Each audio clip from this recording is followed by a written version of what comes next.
怎么了？野猫。嘿，吓一跳！哎，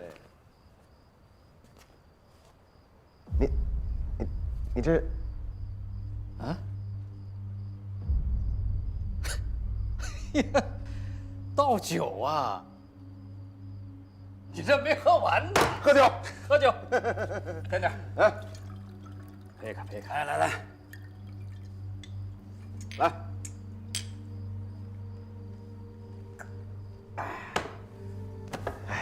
别笑了啊！快坐，快坐。正常。哎，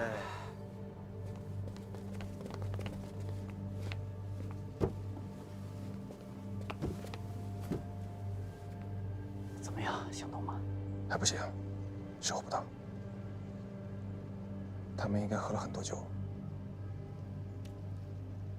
那我们接下来怎么办？等高志英出来，掌握确切情况再行动。好，来，再整一杯。这整不动了。小朋友，我差不多，我该回了，要不然家里人惦记了。我之前跟你说那2个事儿，你看，啊，好。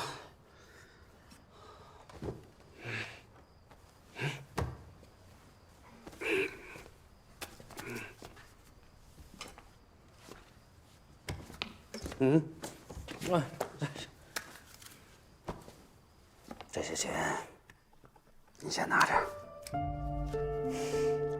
行了行了，工作的事儿，再让兄弟几天。再有了，找你。我就不跟你客气了啊，兄弟，实在是太缺钱了。这样，等我赚够了钱，第一个还给你。啊，走了啊。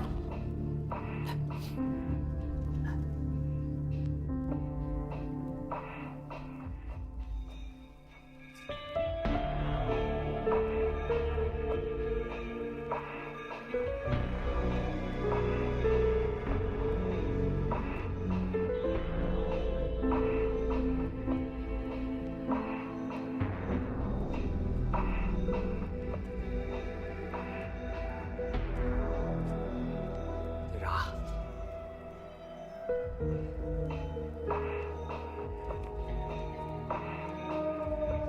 队长，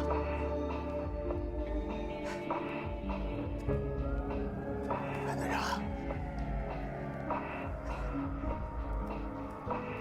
兄弟走了，走了。快点，喝酒。喝。不喝了，走了走了，哎，走了，不喝了。哎，不走，喝酒。喝完，喝不动了。喝完，喝完。来，杯中酒，为什么呀？高兴。好，好，来，杯中酒啊。啊！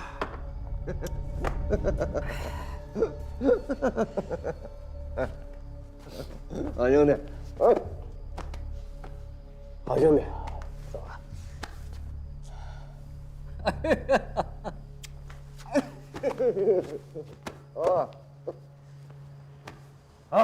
走了啊！好，走了。走了，会好的。好，一定会好的。会好的。走了。会好的。好。好。好。会好的。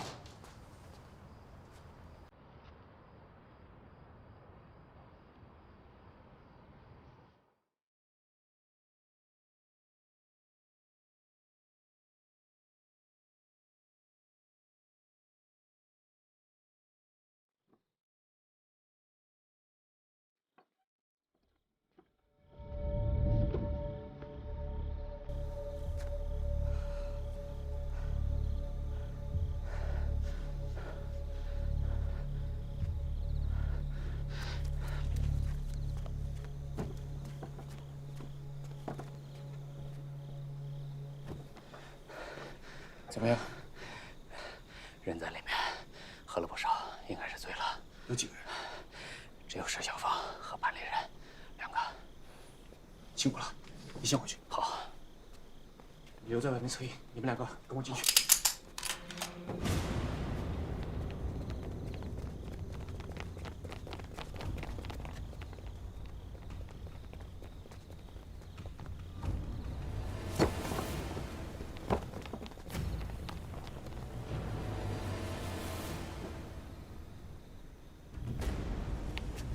满是饭桌的。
接着打呀！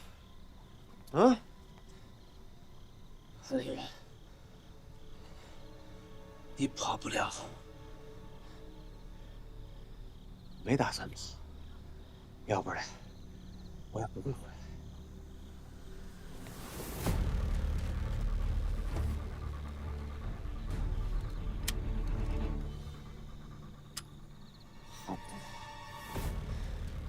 咱们的计划全毁在你手上。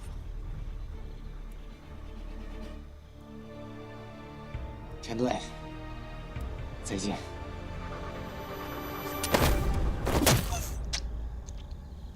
田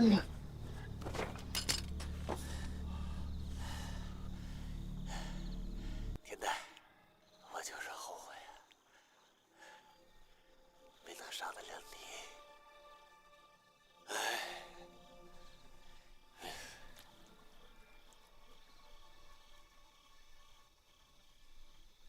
你。一切都结束了。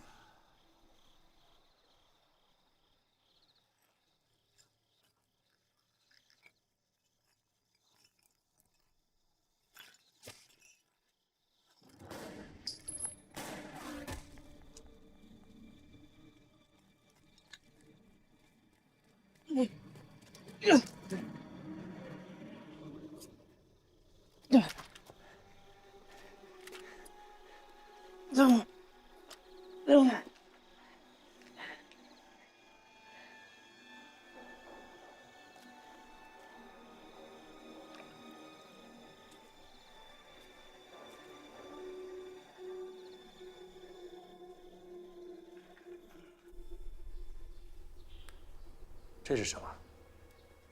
我怀疑，这是在我背后开黑箱的人不慎遗落的。我去服装店问过，说这是女士衣服上的口子。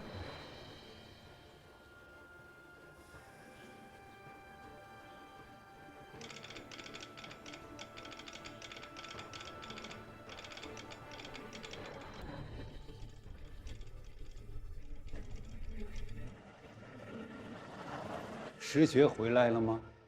是的，我们在金门、古宁头大捷，共军进攻舟山，登步道也全线失利。从战局上来看，共军无海空军对台湾和我沿海防区不构成威胁。看来，这就是我们转败为胜的开始啊！金门胜利，不仅有利于定海的防务，更可以鼓舞我全军的士气。进来。校长，看你这副神情，是上海的事情进展的不顺利吧？潘立人失手了，他人呢？死了，连他都没有了。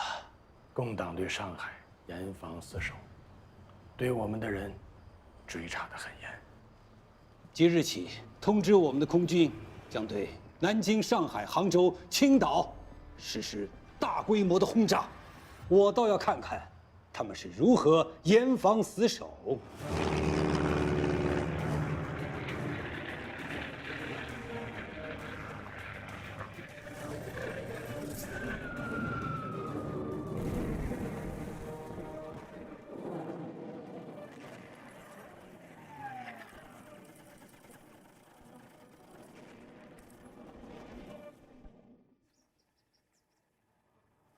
总共出动飞机11架，投弹50多枚，目标都集中在沿江地区的民房和船只，而且吴淞口、黄浦江这一带被毁的渔船有14艘。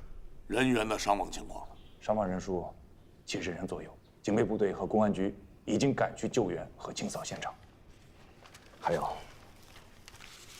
你遭遇刺杀的消息上了报纸。金门作战失利，市长遭遇刺杀，轰炸又接连发生，这些个看似都不相关的事情。潘副市长，你是情报专家，你分析一下。看似不相关的事情，如果叠加在一起，他们就可以不费吹灰之力引起老百姓的恐慌。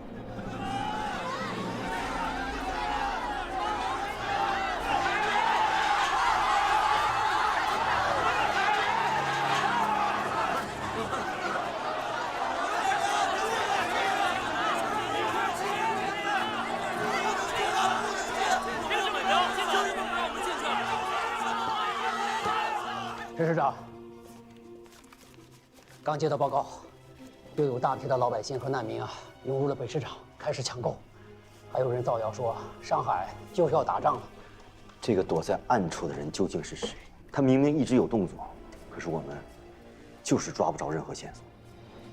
找到这个人的事情交给你们了。是，好。曾副市长，实在不行，我们再抛售一批物资，安抚百姓的情绪。这个不是市场需要，是局面需要。明白。7月底，货币发行数额为2800亿元；9月底，货币发行数额为8100亿元；10月底，货币发行数额为11000亿元。从数据图示来看，货币发行量呈递增趋势。10月份，仅1个月内，全国的物价平均上涨了44.9%啊！陈尊，有人电报。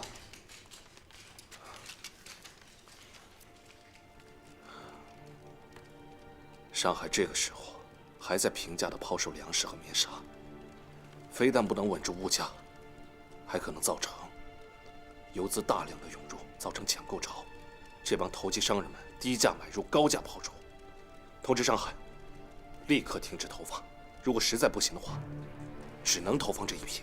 记住，以后没有我的指令，不能投放任何物资。是，快去发报。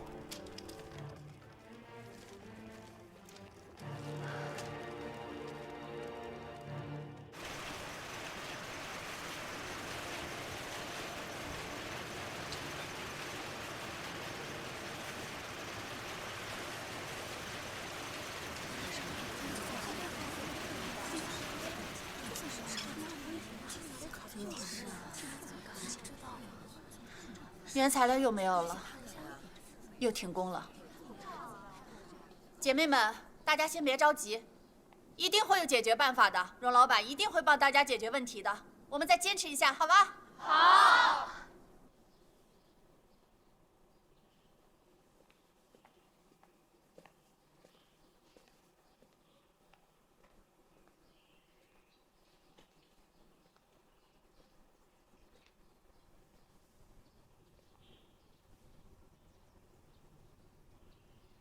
怎么了？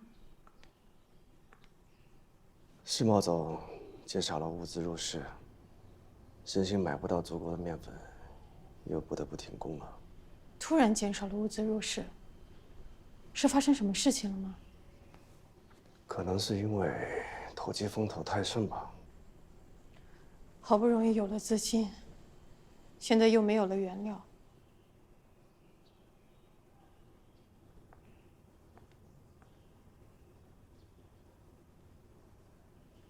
不用担心，反正生意上的事总是瞬息万变的，实在不行就逢山开路，遇水架桥吧。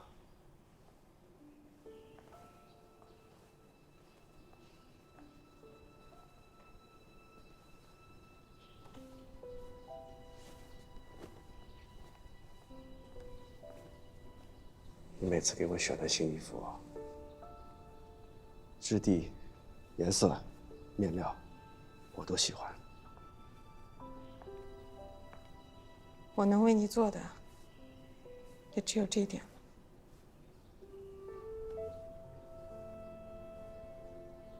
我要穿上你给我订的新衣服，去趟市政府。市政府？你不是讲不再求助于市政府吗？我要去求医良策。关关难过，关关过。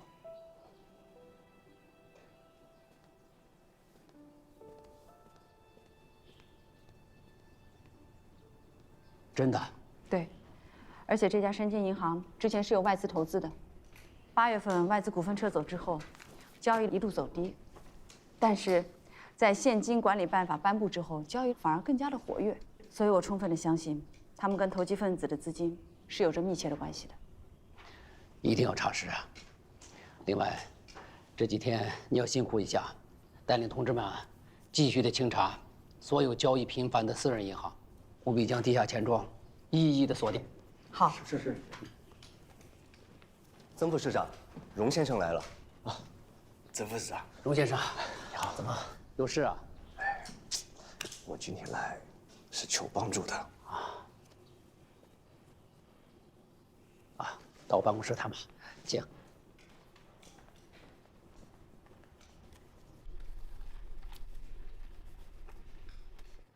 那是怎么办的事情啊？前台经理把你表妹当成客户了，才跟她说的事情。鬼知道他是来查账的呀！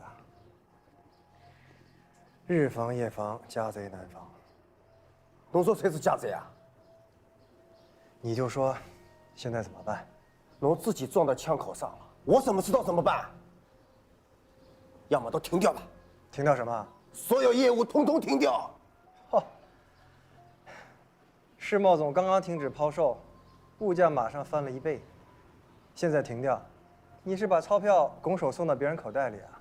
哦，你这么大方，你给我好了。前怕狼后怕虎。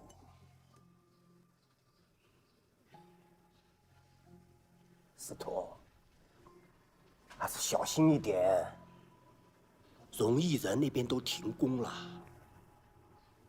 他荣家财大气粗的，为什么停掉？买不到小麦，棉纱做不了的呀。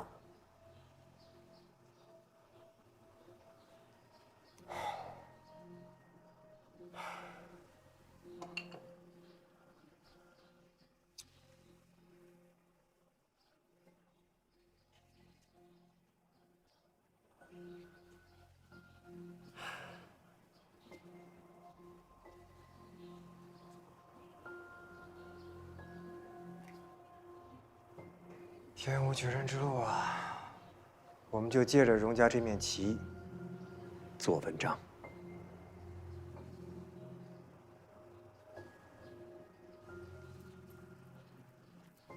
荣家，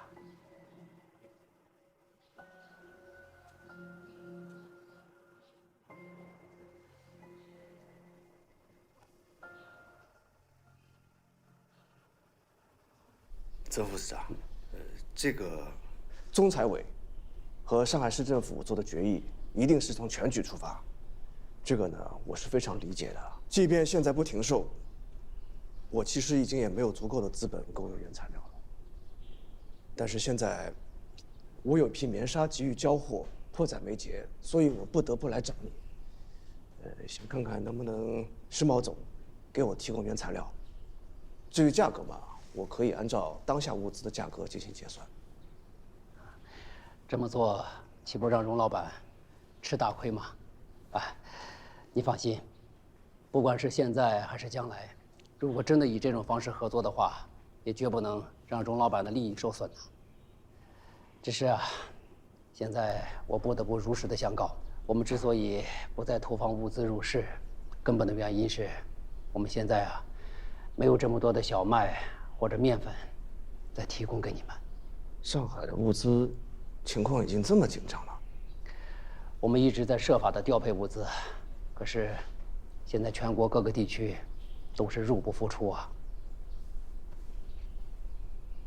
好吧，那我再想想其他办法。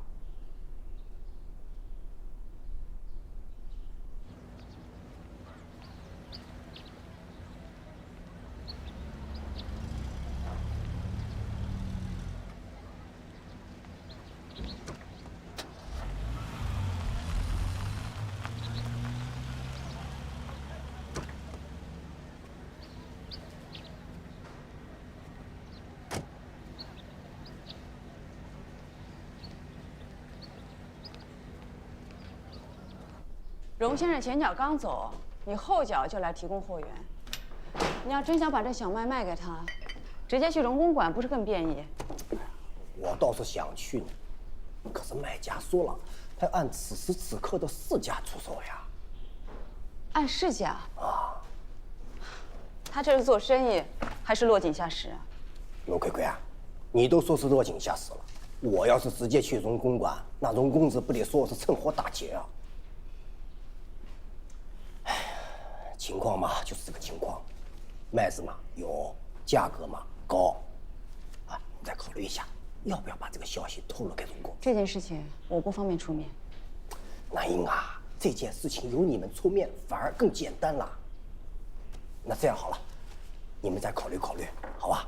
不过我告诉你啊，按现在这个涨势，这批麦子也不会存太久。我先回去了。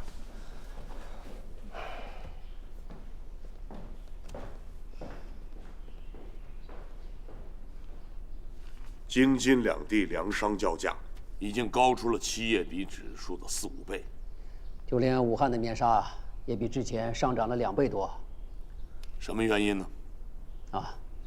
为了防止察哈尔的鼠疫传播，北京地区切断了与西北的交通，因此西北那一带的粮食暂时运不过来。而投机商呢，嗅到了这个机会，他们就坐地起价，甚至全国其他的投机商也达成了默契，他们南北串通，遥相涨价。按照你们的估算，上海的粮棉要是受到影响，会涨到什么程度？不会低于之前的3倍。3倍？对。都涨到这个峰值了，中财委咋还没个动静？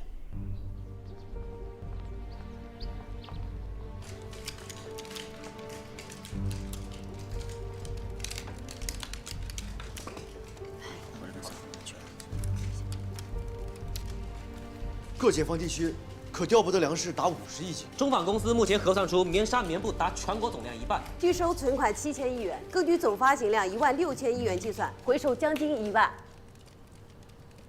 重新复检一遍，去年冬天到现在，物价到底涨了多少倍？好，快，部长。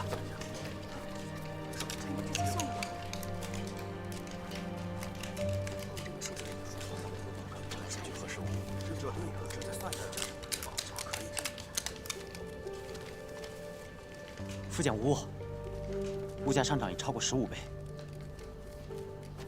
15倍？是。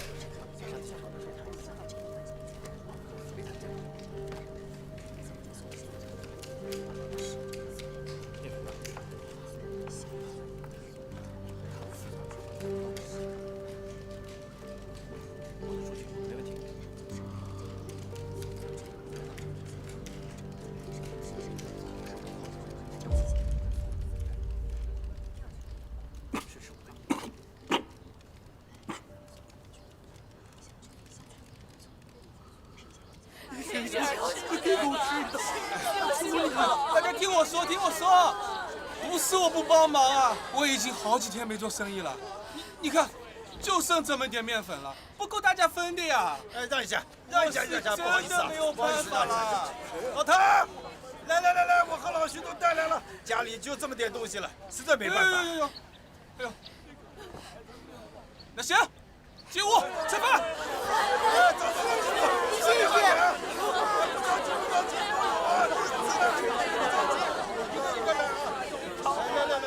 淮海战役的时候，老百姓推着小车给我们送物资，过长江解放上海，江北的老乡把米送到上海来。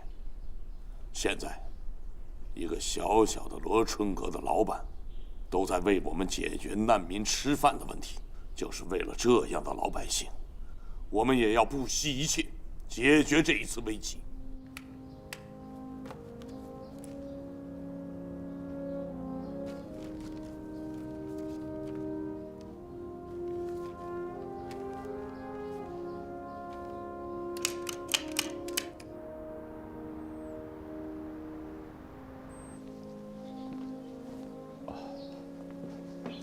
时间过得真快，转眼又到年底了。哎，是啊，我听人讲，这1个多月，中财委的算盘就没有停过。灾民灾情的问题得不到解决和缓解，所有的压力就都在中财委身上了。哎。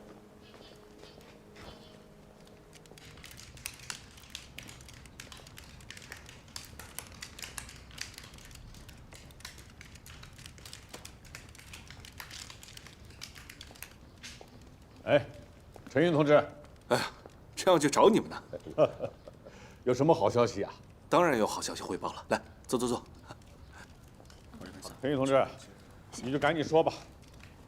好，中央经过半年的布局，对货币和物资已经处于高度控盘的状态。不知这段时间大家是否想清楚，并下定决心，在全国范围内打一场物价战？我们中财委一致认为，还需要更全盘的考量，更审慎的思虑啊。你们看，我国现人口总量5.42亿，需要大量的救济款和救灾粮。救灾粮嘛，咱们可以分批的发放，不能让老百姓饿肚子。可眼下的当务之急呢，是需要咱们着手解决全国范围内物价高涨的问题，不能从根本解决物价问题，咱们所做的一切的工作都将是功亏一篑啊！之前向各区颁发了现金管理办法条例，让各区根据具体情况出具体政策，回收货币，吸收存款。那么效果呢？您稍等。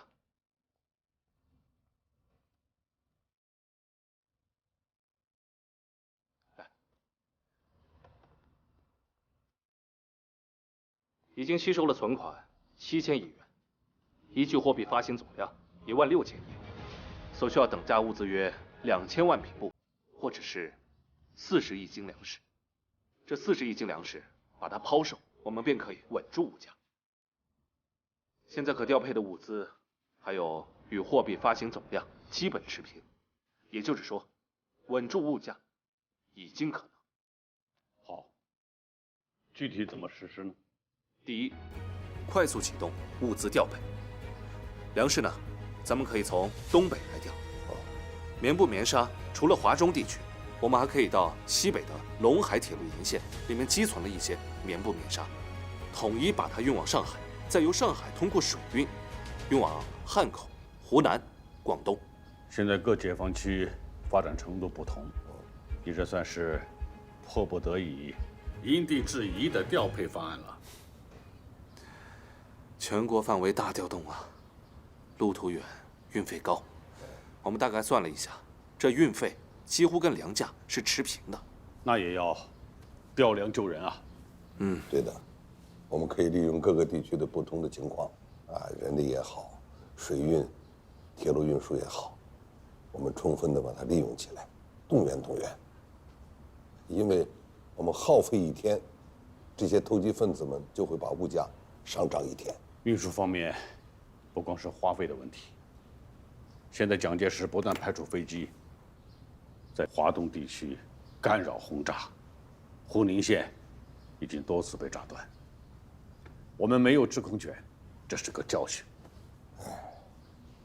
运输安全，我去协调中央军委，请铁路沿线各部队加强保护，预防空袭。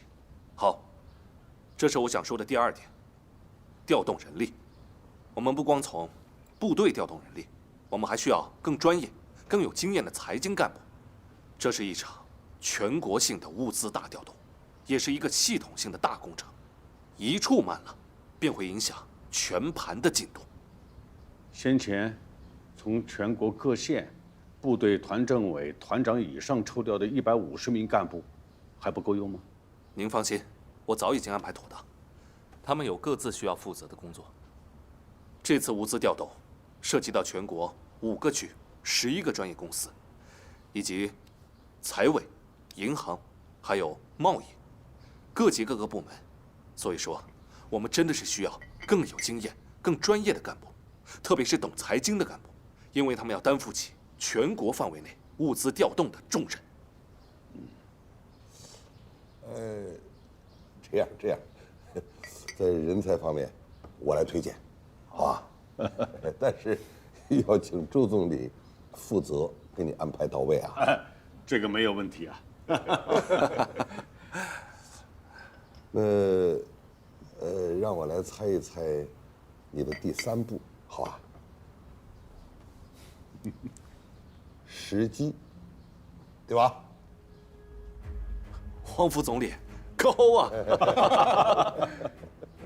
第3步就是时机。这物资人力都到了，物资该如何抛售，怎么抛售，是咱们行动的最关键点。那么你认为最佳的时机是什么时候？物价达到最高峰值。如何判断达到最高峰值？你看，投机商会利用货币和物资反复的入市，反复收缩货币，打压他们的反扑力。当他们交易迟缓，价格到某一高点处不动的时候，便是我们抛售这物资的时候。好啊，就由中财委向各地财委、贸易部门下达执行指令。这项工作要抓紧开展。好，这个指令啊，要发放到各个区，让他们大力执行，既要调配物资，又要控制物价，还需要紧缩银根。那么你认为这个指令的核心是什么？本质上，它就是一场全国性的经济战。但是我认为，同时它也是一场经济上的立国之战。所以我建议，我们就以这一次经济战为指示精神，下发到各个局提一提大家的精气神，震一震那些罔顾国法民情的投机分子。黄仁老说得好啊！好，这是一场立国之战。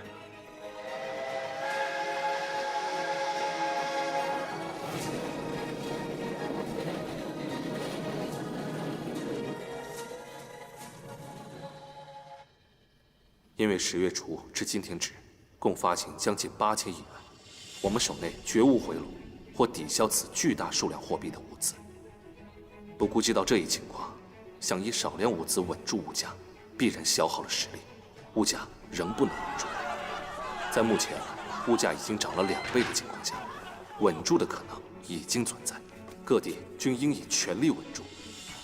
为了了解各地准备情况，及避免抛售中此起彼落，各地需要将准备情况报告中财委，以便大体上统一行动日期。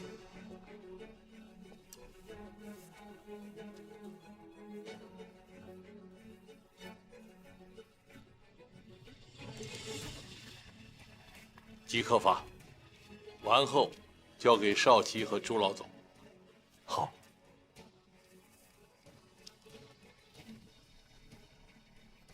关于稳定物价的目标，以沪京两地7月底物价平均指数为标准，力求滞涨2倍或2.2倍。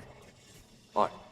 调运粮民，东北自11月15日至30日，需每日运粮1000万至1200万斤入关，以应付京津需要。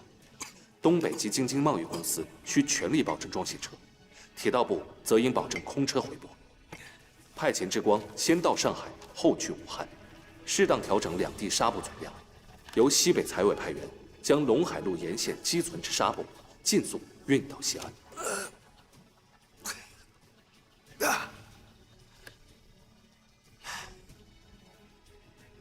有关紧缩银根，人民银行总行及各主要分行自电到日起，除中财委及各大区财委认为特殊需要而批准者外，其他贷款一律暂停。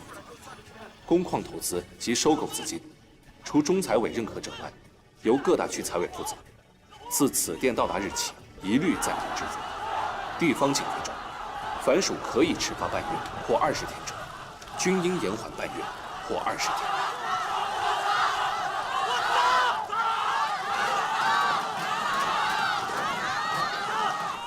跑了？都怪我不小心，我没有想到，随着调查的深入，他们居然放弃自己的工厂。不出所料啊，那家地下钱庄的账目有什么异常吗？那家叫申金的私人银行，有大笔资金转空，转到了几百个账户名下。我们需要一一调查这些账户的归属人。那其他的钱庄呢？现在查了15家，基本上家家都有释放游资的举动。现在初步计算，有一定规模实力的有37家地下钱庄，有可能都涉及游资日差。那就继续盯紧他们，但是记住不要打草惊蛇。另外，通知一下总工会，请他们出个面，安抚一下工人的情绪。好。南英同志，看看这个，中财委刚发来的12条指令。各地贸易公司应从各方调集主要物资与主要地点，并力争11月25日完成。第12条，应在此次稳定物价行动中，对投机商人给予适当教训。甲，目前抢购丰盛时，我应乘机将冷货、呆货抛给投机商，但不要给其主要物资。乙，等到收缩银根、物价平稳，商人吐出主要物资时，我应乘机买进。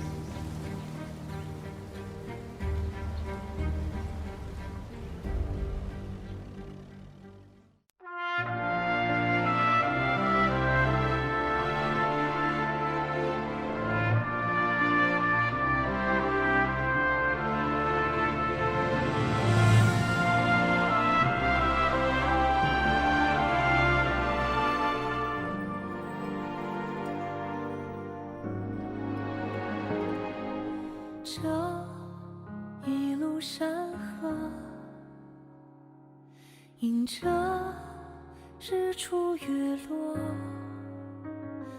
你望着九州烽火，仿若当初的许诺。这一腔炙热，走过风雨如梭，你的足迹曾诉说，没放痛的波澜壮阔。你是我所有执着，是天地最无畏的宽阔，你是岁月峥嵘的长河，永远有我追随着。你是我所有依托，是心底最眷恋的停泊。你是人间不变的星河，永远有我深爱着，永远有我深爱着，